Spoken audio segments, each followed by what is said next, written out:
Hello, my dear students. Welcome to our channel, Limit Infinity Academy. Be digital to learn high. First of all, I would like to request all of you, please subscribe our channel and hit the bell icon for the notification of upcoming videos. So, guys, our today's topic is concept of trigonometric ratios and entities. So, my first question is, what is trigonometry? Trigonometry होता क्या है? तो trigonometry basically एक Greek word है, ठीक है। तो अगर हम लोगों को ट्रिग्नोमेट्री का मतलब जानना है तो उसके हम तीन पार्ट्स कर सकते हैं। पहला पार्ट होगा ट्री, उसको हम ट्राई बोल सकते हैं। दूसरा पार्ट होगा कौन, तीसरा पार्ट होगा मेट्रो। तो ट्राई का मतलब सिंपल है, यहाँ तीन की बात हो रही है। गॉन का मतलब होता है साइड, और मेट्रॉन का मतलब होता है मेजर, यानी कि तीन साइडों को मेजरमेंट करने की बात की जा रही है ट्रिग्नोमेट्री में, ठीक है। अब तीन साइड किस में होती है? रेक्टेंगल में तो होती नहीं है, ट्रायंगल में होती है ना। तो जब यहाँ पर बात आ गई ट्रायंगल की, तो इसका मतलब ये हुआ कि ट्रिग्नोमेट्री आपकी किस में इंप्लीमेंट होगी? ट्रायंगल में इंप्लीमेंट होगी। अब ट्रायंगल में अकेले आपकी साइड्स तो होते नहीं है, साथ में क्या होता है? एंगल्स भी तो होते हैं। तो जनरल लैंग्वेज में बोल सकते हैं, trigonometry is the study of the relationship between the side and the angles of triangle. यानी कि ट्रायंगल के एंगल और साइड के बीच रिलेशनशिप एस्टेब्लिशमेंट करने के लिए हम लोग ट्रिग्नोमेट्री यूज कर सकते हैं, ठीक है। अब ट्रिग्नोमेट्री की बात की जाए तो रियल लाइफ में इसका क्या यूज हो सकता है? तो first point will be, in ancient time it was used for astronomy in finding the distance of star. तो स्टार्स की डिस्टेंस को फाइंड करने के लिए हम लोग ट्रिग्नोमेट्री यूज कर सकते हैं। Finding the radius of the earth, earth की रेडियस को फाइंड करने में ट्रिग्नोमेट्री यूज कर सकते हैं। Find the height of the hills, building, trees etcetera, इन सब की अगर हाइट पता करनी हो तो हम लोग ट्रिग्नोमेट्री का इस्तेमाल कर सकते हैं। और जो एयरप्लेन और शिप्स में नेविगेशन का यूज होता है, वहां पर भी ट्रिग्नोमेट्री यूज होती है, ठीक है। अब ये तो कंफर्म हो गया भाई कि ट्रायंगल में आपकी ट्रिग्नोमेट्री इंप्लीमेंट होगी। बट ट्रायंगल भी तो कई टाइप्स के होते हैं, तो कौन सा ट्रायंगल इंप्लीमेंट होगी? तो आपके राइट एंगल ट्रायंगल में ट्रिग्नोमेट्री यूज होता है। अब राइट एंगल ट्रायंगल में आपको पता होना चाहिए कि एक एंगल आपका 90 होता है, तो इसको हम लोग राइट एंगल बोलेंगे, ठीक है। अब बचे दो एंगल, तो हमको ये भी पता है कि ट्रायंगल के तीनों एंगल का सम कितना होता है? 180 होता है ना।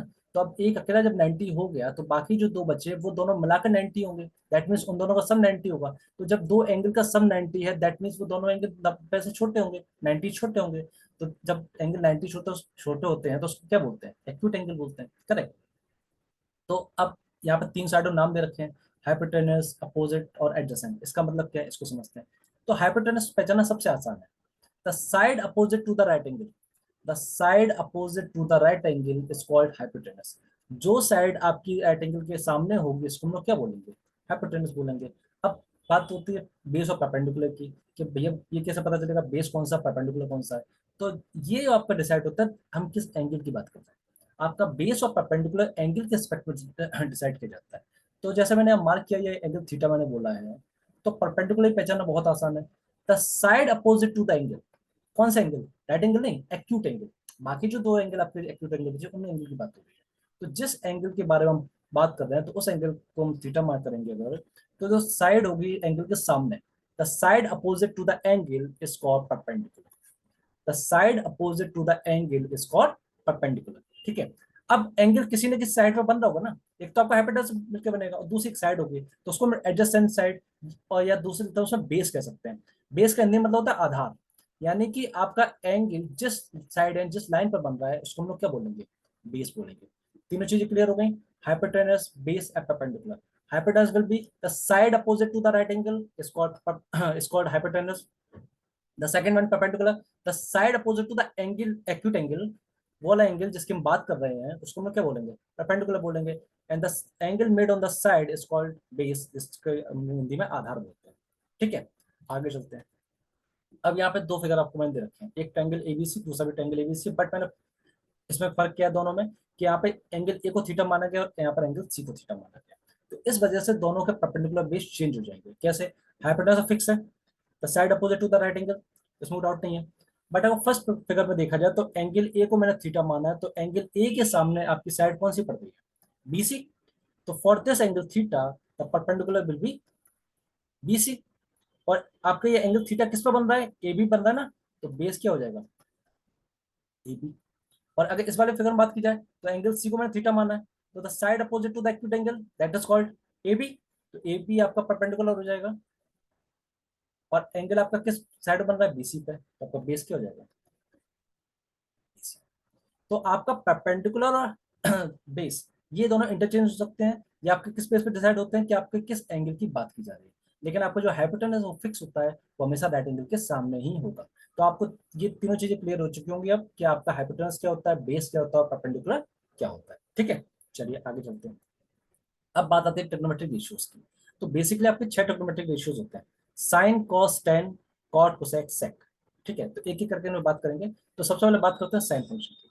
तो साइन फंक्शन में बेसिकली हमको सिर्फ दो साइड मतलब होता है, पहला आपका परपेंडिकुलर और दूसरा आपका हाइपोटेनस। तो यहाँ पे मैंने आपको 3 फिगर दे रखे हैं, इसको मैं इरेज कर देता हूँ, सब फिगर आप क्लियर देखें। हाँ, अब ठीक।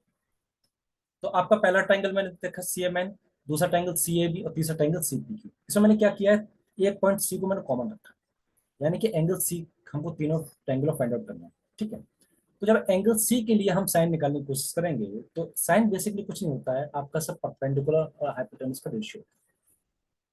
The ratio of perpendicular and hypotenuse called sine, that's it. इसमें ज्यादा दिमाग लाने की आवश्यकता है ही नहीं। तो अगर पहले फिगर में बात की जाए, तो भैया एंगल सी के सामने कौन साइड पड़ गई, एम एन, जिसको मैंने ब्लू से मार्क किया है। दूसरे वाले में एंगल सी के सामने कौन साइड, ए बी। और तीसरे वाले में एंगल सी के सामने बी। ठीक है, हाइपोटेनस फर्स्ट फिगर में एम सी, सेकंड फिगर में ए सी और थर्ड फिगर में बी सी। तो अगर हम रेशियो बात करेंगे, तो फर्स्ट वाले में क्या हो जाएगा भाई, बड़े वाले में P Q upon P C perpendicular upon hypotenuse, second वाले में ए बी अपॉन ए सी, ये आपको साफ साफ दिख रहा होगा, और थर्ड वाले में M N upon M C. तो साइन फंक्शन पहचानना बहुत आसान है, आपको कुछ नहीं करना है, सिर्फ परपेंडिकुलर और हाइपोटेनस का रेशियो निकालना है, आपका साइन फंक्शन आ जाएगा। ठीक है, चलिए आगे चलते हैं।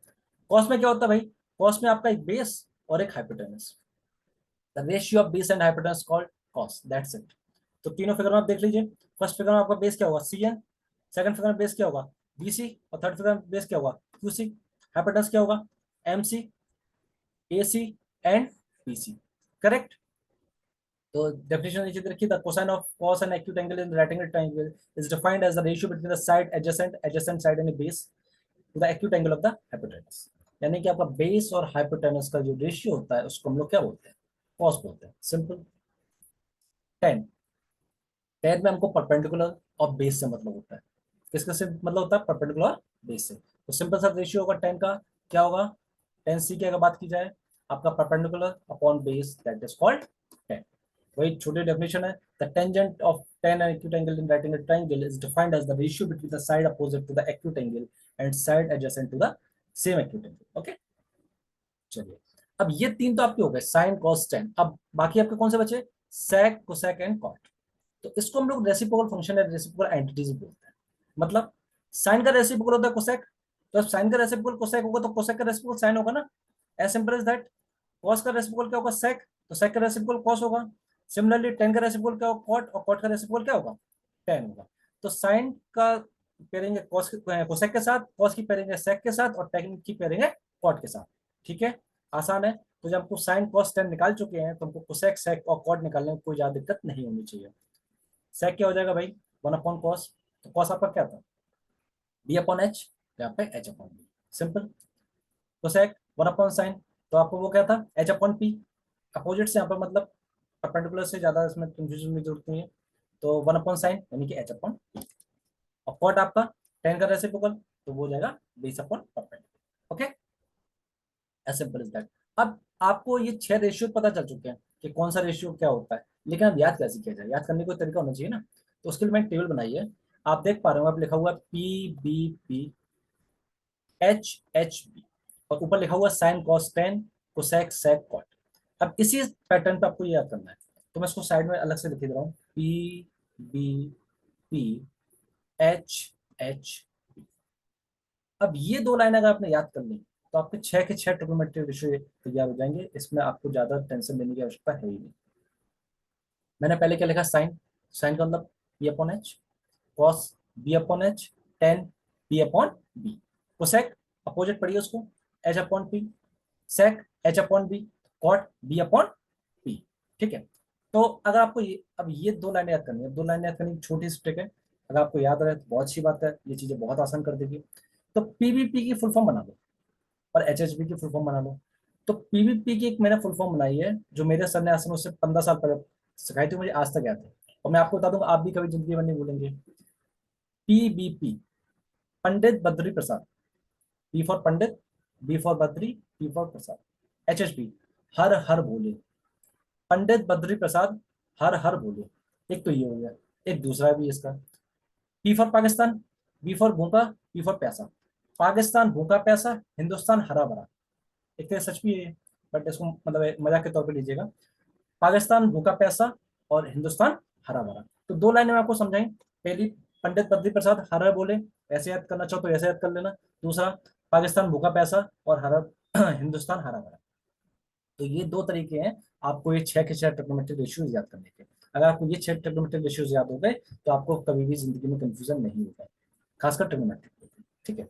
अब बात करते हैं क्वेश्चन। अब मैंने आपको रेसिप्रोकल एंटिटी बताई, अब इसी के साथ दो क्वेश्चन एंटिटीज और होते हैं। क्वेश्चन एंटिटीज में क्या है कि साइन और कॉस का जो रेशियो होता है, साइन और कॉस का रेशियो होता है 10 के बराबर।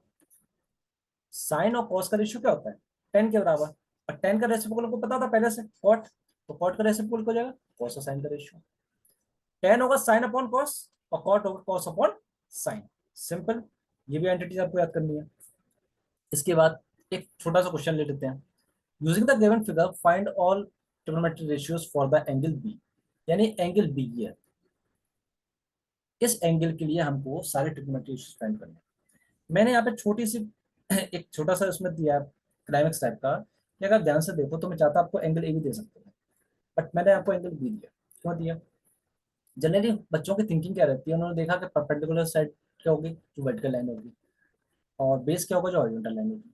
जनरली थिंकिंग रहती है, बट ऐसा नहीं होता। मैंने आपको पहले ही बोला था आपका परपेंडिकुलर बेस एंगल के रिस्पेक्ट में डिसाइड की जाएगी। ठीक है। इसमें देखो जरा, मैंने एंगल बी की बात की, तो एंगल बी के सामने कौन साइड पड़ रही है? एसी। तो आपका परपेंडिकुलर होगा एसी। कितना दे रखा है? 12 फीट। तो जब एंगल बी के साथ परपेंडिकुलर हो चुका है तो ये आपका बेस क्या हो जाएगा? बीसी। कितना हो जाएगा? 5 फीट। और हाइपोटेनस मैंने बता रखा आपको फिक्स होता है। कौन सा? राइट एंगल के सामने।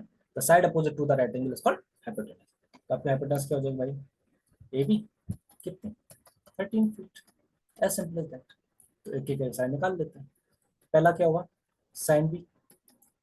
तो साइन क्या होता है? परपेंडिकुलर अपॉन हाइपोटेनस, यानी कि ए सी अपॉन ए बी। कितना हो जाएगा भाई? 12/13। दूसरा, cos base upon hypotenuse. Base क्या था आपका? बीसी। हाइपोटेनस क्या था? A B. कितना हो जाएगा? 5/13। तीसरा क्या था? 10। क्या होता है 10 भाई? Perpendicular upon base. परपेंडिकुलर क्या है? ए सी। बेस क्या है? बीसी। यानी कि 12/। ठीक है। अब बाकी तीन हमको रेसिप्रोकल पता है। साइन का रेसिप्रोकल पता है कोसेक। तो कोसेक भी क्या हो जाएगा? इसी का रेसिप्रोकल कर दो सिंपल, 13/12। सेक कॉस का रेसिप्रोकल 13/5। और कॉट टेन का रेसिप्रोकल 13/12। तो अगर आपको परपेंडिकुलर बेस और हाइपोटेनस पता चल जाए फिर आप कोई भी ट्रिग्नोमेट्रिक रेशियो आसानी से फाइंड आउट कर सकते हैं। ठीक है। चलिए आगे बढ़ते हैं। पाइथागोरस एंटिटीज, तीन बेसिक एंटिटीज होते हैं। पहला, sine square A plus cos square equal to 1। दूसरा, tan square A plus 1 equal to sec square है। तीसरा, 1 plus cot square equal to cosec square है। ठीक है। अब साथ में इसमें मैंने पाइथागोरस एंटिटी और पाइथागोरस थ्योरम को साथ साथ रखा है, जिससे आपको चीजें रिलेट कर पाऊँ। तो पाइथागोरस थ्योरम कुछ खास नहीं है, आपका ये रिलेशन है परपेंडिकुलर बेस और हाइपोटेनस में। In right angle triangle the square of hypotenuse side is equal to the sum of square of the other two side. यानी कि हाइपोटेनस का स्क्वायर परपेंडिकुलर स्क्वायर और बेस के स्क्वायर के sum के बराबर होता है। Hypotenuse the longest side of the triangle. ये तो सिंपल सी बात है। हाइपोटेनस होती है आपके राइट एंगल ट्रायंगल सबसे बड़ी साइड होती है, ये चीज याद रखना। ठीक है। तो हाइपोटेनस का स्क्वायर आपका परपेंडिकुलर स्क्वायर और बेस स्क्वायर के सम के बराबर होगा। ठीक है। इसी को हम लोग पाइथागोरस थ्योरम कहते हैं। अब बात करते हैं पाइथागोरस एंटिटीज। मैंने पहले आपको बताया था तो तीन एंटिटीज है। ठीक है। मैं नहीं बोलूंगा आपको तीनों याद करनी है, आपसे पहली वाली याद कर लो। कौन सी याद कर लो? पहली वाली, sine square plus cos square को 1। बाकी दो मैं याद करा दूंगा। बहुत छोटी सी ट्रिक है, बिल्कुल दिमाग लगने की आवश्यकता नहीं है। बस पहली एंटिटी अगर आपको याद हो गई तो दूसरी तीसरी अपने आप हो जाएगी। कैसे हो जाएगी आगे देखो। क्या किया मैंने? पहले entity sine square theta plus cos square theta को 1 लिखी। आप कुछ मत करो, सब कॉस स्क्वायर से डिवाइड मार दो। कॉस स्क्वायर से पूरी एंटिटी डिवाइड कर दो। तो आपको पता होना चाहिए sine square upon cos square क्या होता है? Tan square. कॉस से cos cancel out, that is 1। 1 upon cos क्या होता है? Sec square. अब मैंने आपको तीन अलग अलग दे रखे हैं। क्यों दे रखे हैं? आपने टेन कहाँ पढ़ा था? क्वोशिएंट एंटिटी में पढ़ा था ना। सेक कहाँ पढ़ा था? रेसिप्रोकल एंटिटी में पढ़ा था ना। और ये पूरी तीनों मिला के क्या बन गई? Pythagoras entity. कौन सी वाली? Second number. आपने फर्स्ट एंटिटी से सेकंड एंटिटी ड्राइव कर ली, कोई दिक्कत हुई? आपको कुछ नहीं करना है, पूरी एंटिटी में आपको सिर्फ और सिर्फ कॉस से डिवाइड करना है। जैसे आप कॉस से डिवाइड करेंगे आपको तुरंत क्वेश्चन एंटिटी याद आ जाएगी। तो साइन अपॉन कॉस क्या होता है? टेन होता है। कॉस से कॉस कैंसिल आउट हो गया। ओवर अपॉन कॉस क्या होता है? रेसिप्रोकल एंटिटी याद आ जानी चाहिए, सेक होता है। आपकी सेकंड एंटिटी तैयार। सिमिलरली थर्ड एंटिटी तैयार करने के लिए हमको सिर्फ किससे डिवाइड करना है? साइन से डिवाइड करना है। तो sine upon sine that is one, cos upon sine याद कीजिए quotient entity that is cot, one upon sine that is cosec, that's your reciprocal entity. और ये पूरी एंटिटी कौन सी हो गई? Pythagoras entity. That's your number 3। तो मैंने आपको बोला था ना, आपसे पहली एंटिटी याद कर लो, दूसरी तीसरी मैं याद करा दूंगा। तो समझ में आ गया? आप पहले एंटिटी से दूसरी और तीसरी एंटिटी आसानी से ड्राइव कर सकते हैं, किसी को कोई डाउट नहीं होना चाहिए। ठीक है, चलो एक छोटा क्वेश्चन ले लेते हैं इसी एंटिटी बेस। आपको टेन थीटा देखा 5.3, बस सेक थीटा आपसे पूछा जा रहा है। तो क्या टेन और सेक में आपको कोई रिलेशन याद आ रहा है? अभी थोड़ी देर पढ़ाया, पहले पढ़ाया ना कि सेकंड नंबर एंटिटी पाइथागोरस वाली। तो क्या होता है भाई? One plus tan square theta equal to sec square theta. Second number entity थी ना, आपको टेन पता है, 5/3 का square equal to sec square theta. One plus five का स्क्वायर 25, थ्री का square 9 equal to sec square theta. 9 LCM, 9 plus 25 equal to sec square theta. 9 plus 25 34 upon 9 equal to sec square theta. तो अब square under root लेना पड़ेगा, square है फिर से। तो ये क्या हो जाएगा? 34/9 equal to sec theta. Plus minus लगाना पड़ेगा। 34 का अंडर रूट तो पता नहीं, 9 का तो पता है दैट इज 3। तो सेक थीटा आपको फाइनली हो जाएगा plus minus under root 34/3। Okay, तो ये बेसिक कॉन्सेप्ट थे ट्रिग्नोमेट्रिक रेशियोज एंड एंटिटीज के। आई होप आपको ये सेशन पसंद आया होगा। आपको सेशन पसंद आया हो तो please like this session and share with your friends and don't forget to subscribe our channel and hit the bell icon for the notification of upcoming videos. Thank you so much. Bye bye, take care.